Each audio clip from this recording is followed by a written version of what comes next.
Joe coming at you in my series from RX Healthy Habits on mental wellness for people over 50.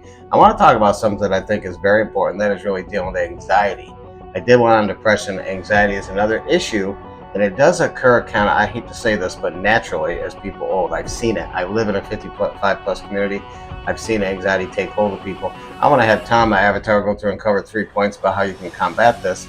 But I just want to say in this beginning part, to really recognize this is something that you need to be aware of that can start to creep in, and it creeps in subtly, but it can really take hold of you and really limit how much fun you can have in your senior years and how much maybe it might limit some of your activities. So here's Tom. I'm going to come back to wrap it up. And as always, any details you want to find out more are going to be in the description of this video.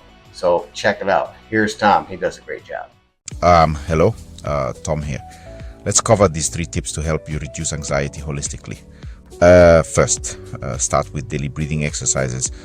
Focus on deep, slow breaths for 5 minutes each morning to ground yourself and lower stress hormones. Second, practice mindful walking. During short strolls, pay attention to your surroundings, like the feel of the ground or sounds around you, to stay present and avoid anxious thoughts. Third, use guided apps or recordings.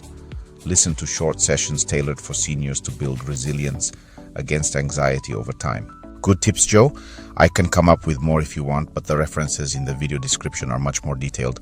Let me know, okay? Tom, you're an absolute beast. You always do a great job. I love how you have the clarity, and the Russian accent is my favorite. I think I get a kick out of that. Listen, here's the thing to wrap up, folks, real quick. I think what I find in my neighborhood, I see a lot of people that do a lot of walking during the day, and sometimes they take their pet, which is a whole other thing when it comes to anxiety. Pets can really help with anxiety, but they take their dog for a walk. So I think walking sometimes really does help them, and it's more of a grounding thing. It helps really with anxiety. And also, I think there's a lot of recorded things right now. There's a lot of apps that can really help.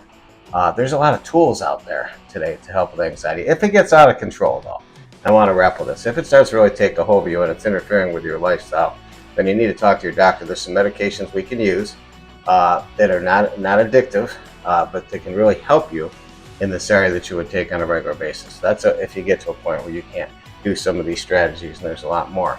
But if these don't work, then think about that. So as always, really appreciate you following us. Like us, subscribe, comment, and as always, stay plugged into RX Healthy Habits for more great tips and hacks on how to really control your mental wellness as you get a little bit more mature. God bless.